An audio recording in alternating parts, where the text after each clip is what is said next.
Donda, Donda, Donda, Donda, Donda, Donda, Donda. All right, I told you guys this was coming soon, man. Now we finally back, and this time back here with a special guest. Y'all already know who it is. You got Jay. He's back here to give us another, well, pretty much to give us his opinion on how this Donda album sounded, man. But yeah, bro, a little background on the album. Shit, he didn't change the date, the release date several times. He done had like listening parties for the junk. It was highly anticipated. Like he low key been talking about this album for like 2 or 3 years now, and yeah, it's finally here. It's here. It's finally here after a 2 month delay because this album was supposed to come out in July, I believe. I think so. Yeah, it was. Like when I first listened to this album, like first thing, especially like when the Donda intro came on, I don't know. I knew it was something significant, but I didn't know it was gonna be like significant to the point, you know what I'm saying, with like his mom's heartbeats and stuff like that. But I knew it was something going on with it, and I ain't really just, I don't know.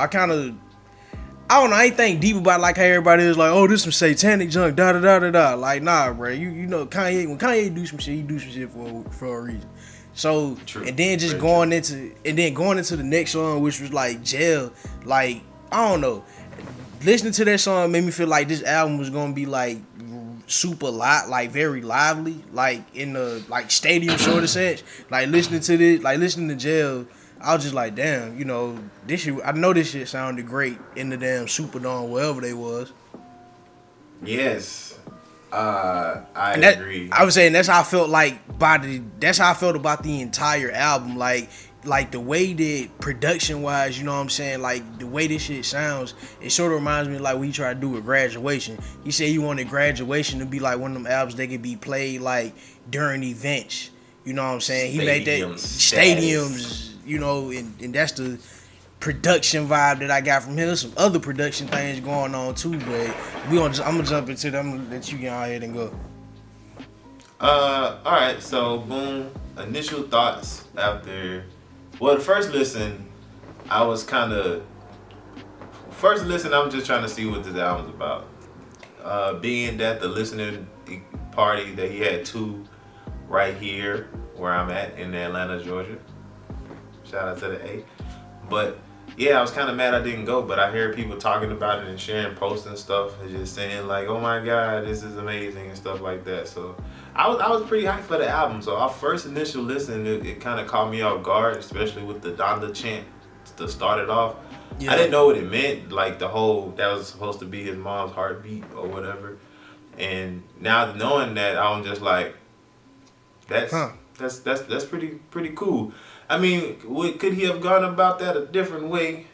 Maybe, but you know, it's Kanye West. He gon' do that with whatever Kanye's gonna do. But our first initial listen, I was kind of like a little bit taken back. I'm not gonna say I was like blown away. I was just kind of like, all right, first 10 songs I believe that I was in the album. I was kind of like, all right, this is cool. This is all right, and then the second half of the album was where I really started to kind of dive in and just like, all right, I see where you're going with this, Mr. West.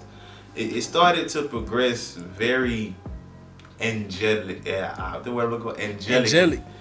Yeah, angelic as the album went on, and then so our first initial impressions, I was just kind of like, this is cool. This is all right. You know what I'm saying? I wasn't mad at it. Like, you know what I'm saying, like some people were, because it was getting a lot of mixed opinions. But yeah, it took me a couple of listens, but this album definitely grew on me. And yeah, I think it's a solid Kanye project. And also, I was gonna say something to add to my initial. And also my initial reaction off the first listen was like, this is not a gospel album. This is not a gospel album. Man. I don't know, man. He ain't got no secular music, man. Ain't no cussing, ain't nothing. Bruh, Jesus. I'm like, this is not a gospel album. Like, you literally got artists on here that's like, they bleep the curse words out. Yeah, I thought that was funny. And then the songs on here is like, I don't know. Hey, I ain't gonna lie. When I heard the bleeping of the cuss words, I was like, Man, I downloaded the wrong version. Let me go And look that's for the bro, explicit legit. version. That's how I was thinking too. But then I forgot. Like I forgot. You know what? I will say I do give him credit for sticking to the whole, I guess, non-secular music script, because he is on this kind of Christian gospel wave with his music now. So, but I'm still glad he keeps I the mean, but hip-hop the same, elements in it. he still talk. I don't know. He still. I feel like he's still talking about regular Kanye shit. It's just. I feel like he's still like talking about Kanye, the same regular Kanye stuff. It's just more Christian elements added to him, like far as like his life and how he going about like doing things, far as like not cussing and stuff. I feel like it's still the same Kanye, like musically. He's still like he's on here talking this shit. He's on here rapping his ass off. So it's like this is not a gospel album. Like some of these like this is a gospel album. This is not a gospel album. Jesus is King sounded more like a gospel album, and then it's like you said, like in the what did we say off camera? This is trap gospel.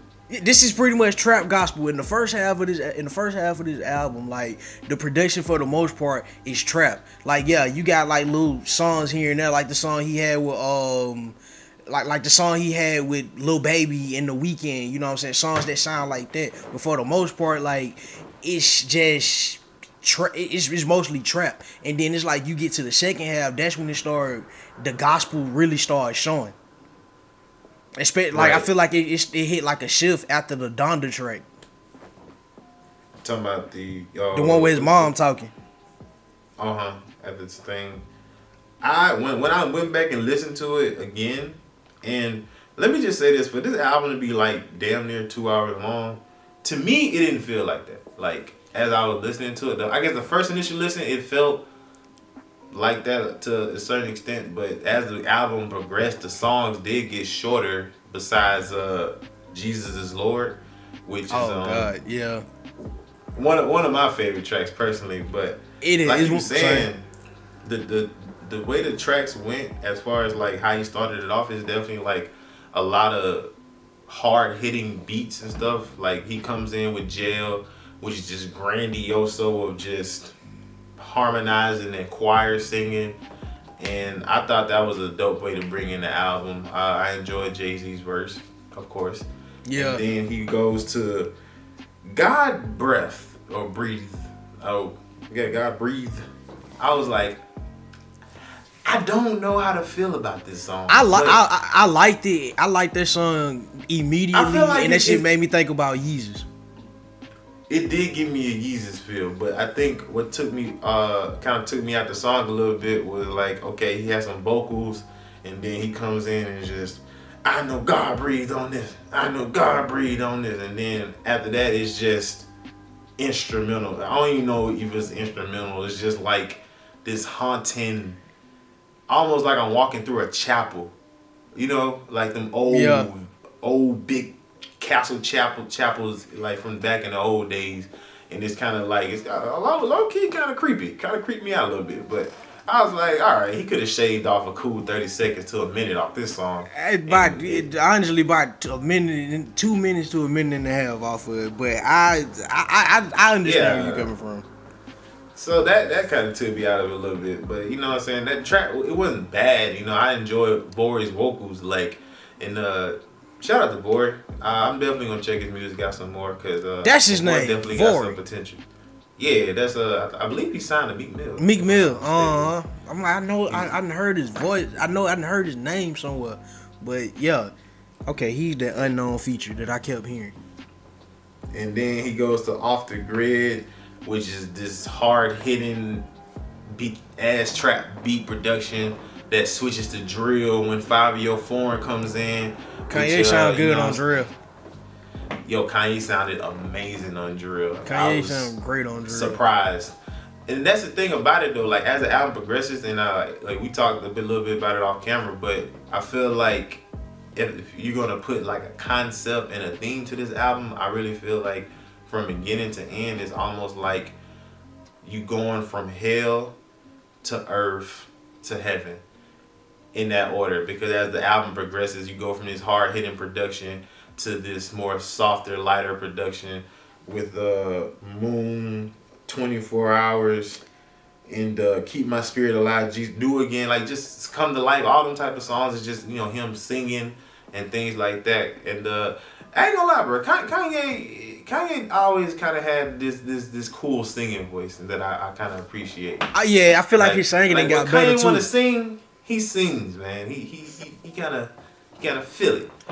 And so as far as, like, I don't know if you can necessarily put a concept or something to this album, because a lot of people complain, like, a lot of people's complaints is all over the place, but I think. See, okay, I would say, I like what you saying. Like, that's what you get from the album, and like I was saying off camera too. It kind of gave me like it's like 808s and Heartbreaks and stuff. Cause 808s and Heartbreaks was like him going through like a depression mode, like right after his mom died and stuff. You could hear it in the music. With this right here, it's like it was like almost 15 years later since that album came out, or something like that. But yeah, pretty much it's like with this one, he didn't kind of accepted the fact that his mom is passed. Cause it's like, I don't know, it's like he's still dealing with it, but it's like he's dealing with it in a more calm manner and stuff. Cause remember last time, like when she first passed or whatever, he dropped 808s and Heartbreaks. And then he went through that whole that Taylor Swift spill and all that junk. So it's to me, like, this is just an album. Agree. To me, this is just an album like dedicated to his mama. And you see, the thing about it, I don't know if I can necessarily say this album was like necessarily dedicated to his mama, because like you said earlier, he was still rapping about Kanye shit. Like, he was basically giving us he gave us a Kanye album. He gave us a Kanye album, but it's like the main mission is Donda. Right, and he had elements and stuff sprinkled on this. I think the concept of Donda, or I guess if you want to put it like that, it's kind of him finding peace within God and Jesus and the Lord. Because even on Jesus is Lord, he raps. He got a couple verses about his mom, like when she passed and how he felt during that time. Oh yeah. And I think him finding, like, trying to get closer to God and getting closer to Jesus, if that's really his true intentions, is that what's kind of giving him the I guess you want to call it the acceptance of his mom gone. It's just like, okay, when I die, hopefully I get to see you again, type of deal. But as a whole, this man was kind of all over the place. Like, Donda was here, but he was also over there and over here and over here and here and here. I would say he even talked about. I think if I'm not mistaken, he talked about his relationship, like with Kim. Yeah, he had a couple tracks on here dedicated to her. Okay. Believe what you say. That was talking about the divorce. I think Come to Life, he might have talked about the relationship then. And I think it was another track he kind of had where he kind of talking about Kim. So he was kind of like, you know what I'm saying, throwing verses and bars at kind of every aspect of his life, for real. Let me ask you something. Would you say this album is cohesive?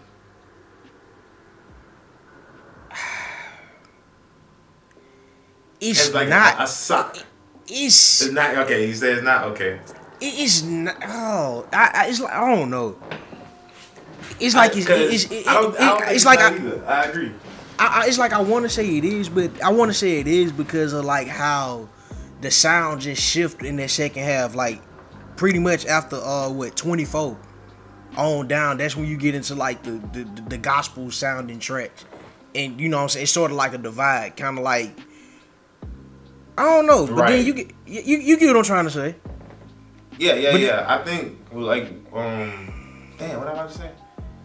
Like what you said, it gets to the gospel side. Okay, the first part, he's sprinkling Jesus and the Lord and stuff in there. And the thing about it, which I'm gonna get to that part too when we talk about the features, but I like how he had the features kind of keep with the theme. You know what I'm saying? Even though they was kind of rapping from their own perspective, they still brought it back to God and Jesus and stuff like that. So I totally definitely think that's Kanye's doing. But he was talking about Jesus in the first half, but in the second half, you actually got that sonic feeling that okay, he's really talking about God and stuff like that. Cause I really felt like I was in church, man. I ain't gonna lie. I felt like that what I was saying. Like I ain't the most. That you heard like what I said on camera. Like I ain't the most religious person, but I felt like I was in church. You gonna burn listening to this album. Like I ain't gonna. You gonna burn. Gasoline draws, man.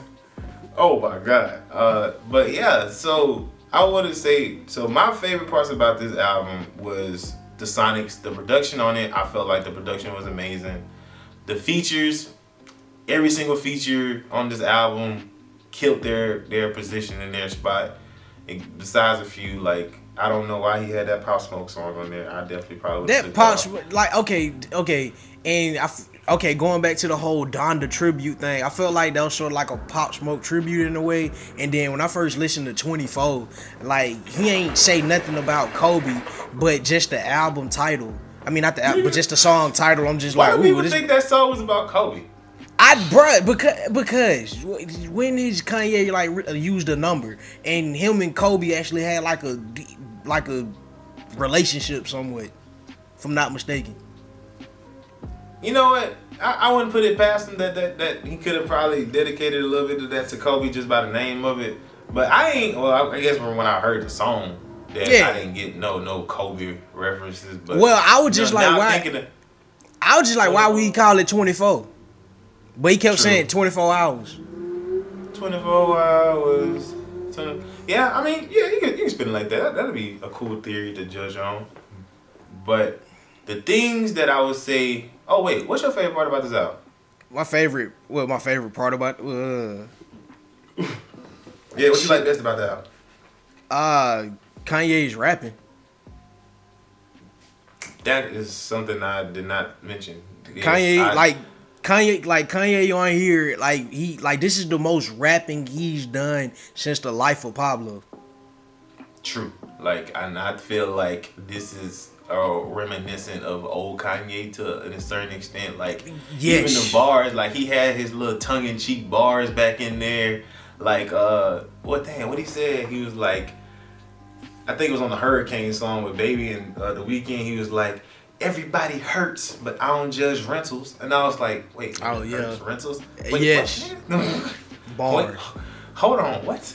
So I was like, that was kind of cool to hear him, like, you know what I'm saying, rap again and still play, you know, rap like how Kanye raps, man. Like, we know Kanye ain't like the best lyricist out there, but you know what I'm saying, he's gonna give you a dope flow with some cool punchlines and some corny bars. And that's really all I expect from Ye. And he gave that to me on this joint right here. Now, what is your least favorite part about this album?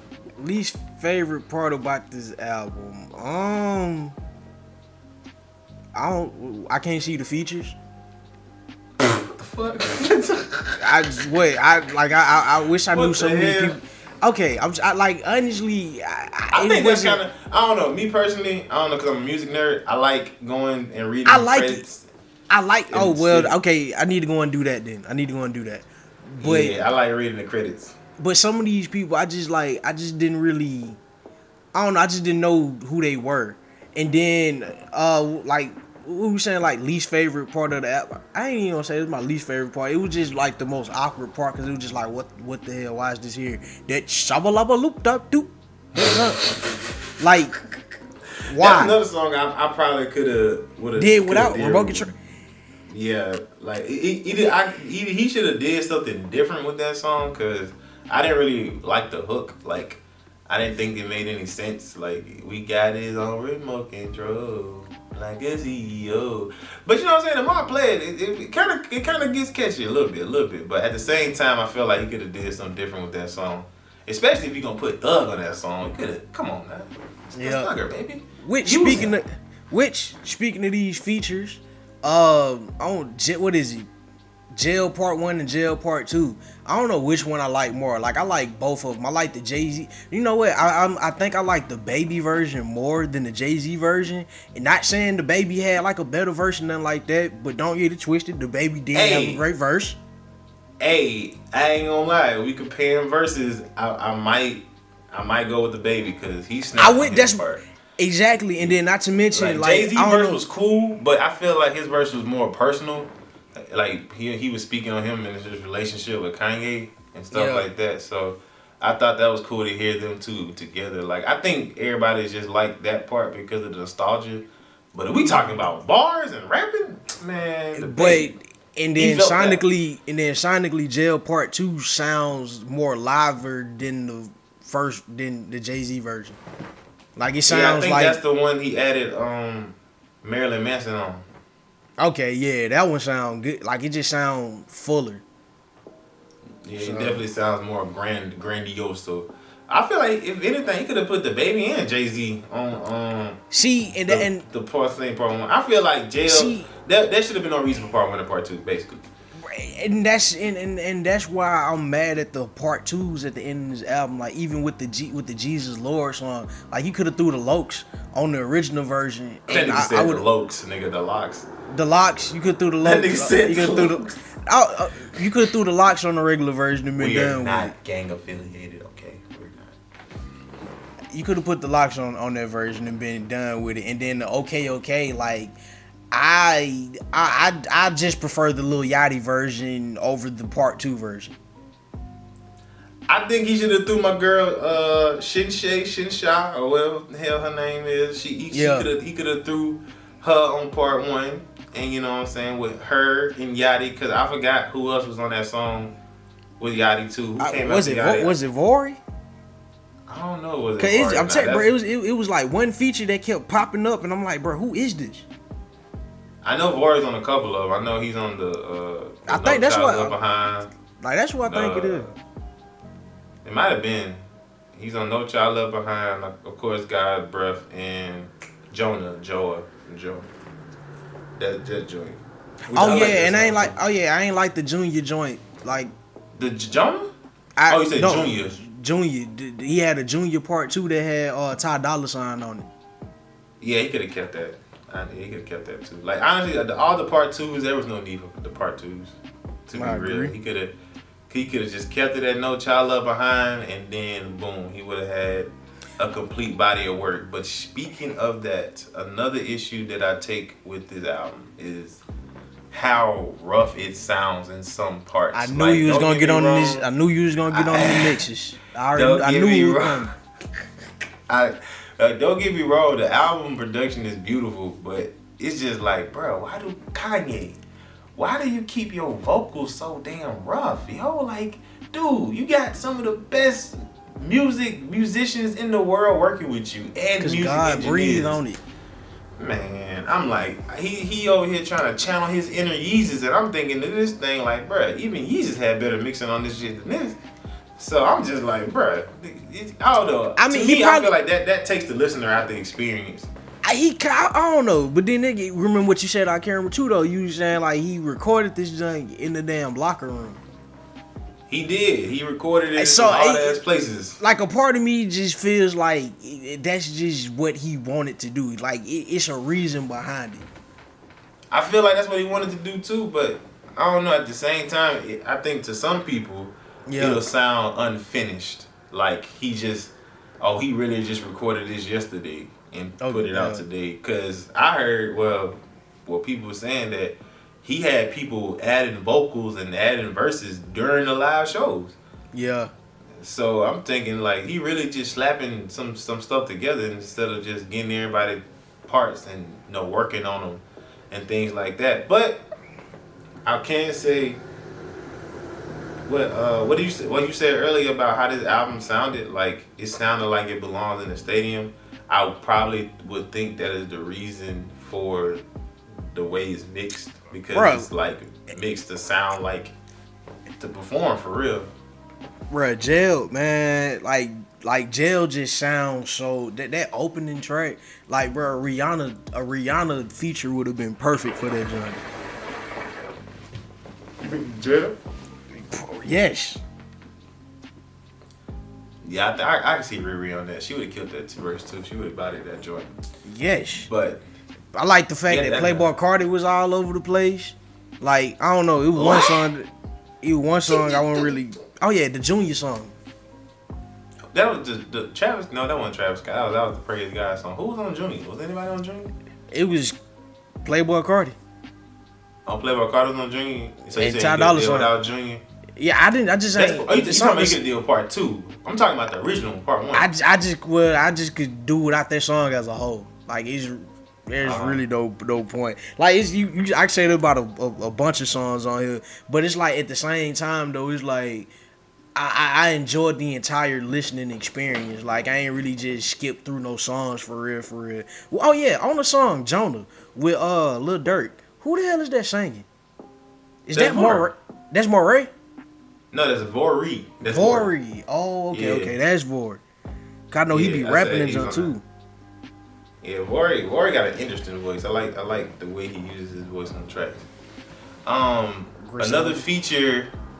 Oh shoot, bro. The only thing that made me upset about that track is that he didn't get Benny the Butcher on there. I'm thinking like, bro, how you get Westside and Conway, but no Benny? You gotta complete the trio. Might You got as to. well. But who knows? Benny was probably overseas selling coke or something. I don't know. Or trying to become mainstream. Whichever one comes first. Baby King. I was happy to hear him on here. I loved his verse. I liked his verse to a certain extent. Bada the boom, bada the beam. Yeah, until he got to all that. I felt like whatever he was trying to do, he took too long to get to it. And then at the end, with that whole squirrel pitch auto-tune thing he did to his vocals, I was like, I don't know what this is. Yes, you I'm do. not enjoying it. Yes, you do. You know who that reminds you of? You know who it remind me of? Who? Put that pussy on a pedestal. Put that pussy on a high. Get the hell out of here. God. You know what? I think if they didn't do it so hard, like the little like you can't even hear what you said. I thought it would have been cool, but Yeah. I think they did. They overdid it with that part. But I mean, I still thought his verse was cool. Travis Scott was cool. He was okay. But yeah, overall, I think the features were cool. I think they did the tracks justice. I thought Kanye brought the best out of a lot of people. Like Dirk, man. I just want to take a quick moment to give a shout out to Dirk. It's amazing where he has come, or how far he has come within like a year. Cause basically, if we keeping it a buck, like Dirk, he's always had a cult following, but he ain't never really touched the mainstream until last year, when he kind of went on this little feature killing run, and then he did the song with Drake, and now he just on everybody's joint. So Yeah. Dirk's been having a hell of a run and a hell of a year, so I want to give Dirk his flowers. Old Dirkie. Don Toliver and Kid Cudi. Oh man, how could I forget about them? Yeah, real quick. Beautiful on here. Listen, Don Toliver, beautiful. Kid Cudi, Get album beautiful. this month. You know, the Kid Cudi, he didn't do a hum. I needed that hum from Kid Cudi. I was okay with what he gave us. Like I'm he okay sounded, with that too, but I just felt like he the sounded hum, heavenly. the hum would have set it off. Just imagine the hums mixed in with no vocals. Go to the moon, and then That's what you got Don Toliver for. But you know what's crazy though? The track is called Moon, and it has Kid Cudi on it. The Man on the Moon. That boy Kanye, man. Come on. That's why when I heard him on it, I was like, oh, okay, this is the okay. I see what you did there, Kanye. That boy crazy, man. Sh- Jay I'm trying to Electronica, he was dope. Even though, you know, he's still talking about the same shit. He still gave a nice verse. Hey, it's his perspective, man. Yeah, man. Fuck the Rothschilds. Wow, okay. The Larry Hoover Jr. thing was cool. That was alright. But it just, I don't know. I just like, I don't know. By that being one of my favorite songs, I just feel like it's too long. Yeah, cause like I ain't gonna lie. Once the whole Larry Hoover part come on, I'm done with the song. Like next. So Yeah. that was alright. And then I think that's really all the features on the album. You had the Roddy Ricch one, you know. It was Oh straight. shoot, yeah, that song's cool to me. And I would never say Oh. alright, so. One more thing, how did you feel about the Lauryn Hill flip? Oh, I love that song. But believe Okay. what you say. I like how it got like a little bop to it. It's like a. But that song has no place on this album though. Sonically, That's yes, I agree. It's like, why is this song here? But it is a great song. It's a great song, but it definitely does not sound like it should be part of it. That's why I was like, I asked you earlier, do you think this is cohesive? Because this nigga was all over the place. But he definitely did that Lauryn Hill flip justice. And that song was one of the songs dedicated to Kim. So I guess that's the thing, bro. And that's why I was like, I don't know if this was all the way dedicated to his mom like it should have been. Because he kind of was dedicated to life. I guess, actually, I think that's God had a plan. Yeah, man, God's not finished. And that's definitely one of my favorite tracks. But yeah, this album is more so just dedicated to life and just how he's thinking and how he's feeling. Like even on the song Heaven and Hell, he's just like, damn, what he said? No more promos, no more photos. We on Bezos. He's basically trying to tell people like all that shit. He just basically tell people to like, yo, break your mental shackles. You can do anything. You know what I'm saying? We on here. We billionaires now. Well, he's a billionaire. I'm not yet, but still. Yeah. But overall, man, I think this is definitely a solid Kanye project. Say college dropout so bad. I think this is a solid album, man. One of his best releases in years. Personally, for me, this is one of the. I haven't enjoyed a Kanye project. I haven't gone back like continuously to a project from Kanye since The Life of Pablo. Facts, because I haven't gone back to Ye. I haven't gone back to Jesus is King. I haven't really gone back to Kids See Ghosts, and I actually like that album. I've not gone back to Kids See Ghosts neither. So definitely, this project is a solid 8 out of 10 for me. Yeah, it done jumped up. It was a 7.5 initially, but not now. It's an 8. It's an 8. I feel like he had a mission, even though he stuck it in many different ways. He stuck it. I'm excited to hear what he puts out next. If he does put out more music, and hopefully he can settle all his grievances and stop dropping niggas' addresses. Oh man, and then cool. you know what? I ain't even gonna bring in the whole Drake speculations, cause he ain't even say nothing regarding to Drake at all on this album. Some people say he did. They say he threw a couple shots at him, but I don't think it was worth anything, to be honest. So shoot, hey, man. Favorite tracks. 24, Jesus is Lord, Moon. It's another one that I go back to a lot. Jail part. Both of them really. My favorites. Jail, 24, New Again, Moon, Praise God. What was the other one? Yeah, I think that's it. Oh yeah, Jesus Lord. Did you listen to Kanye's new project? Are you hating on him because of his political views? Let us know what you think. And drop a comment in the description or in the comment section, whatever the fuck. And make sure you give this video a like and subscribe to the channel, man. We'll see y'all next time. Peace. Oh, and follow us too. Oh, and follow Now us peace. too.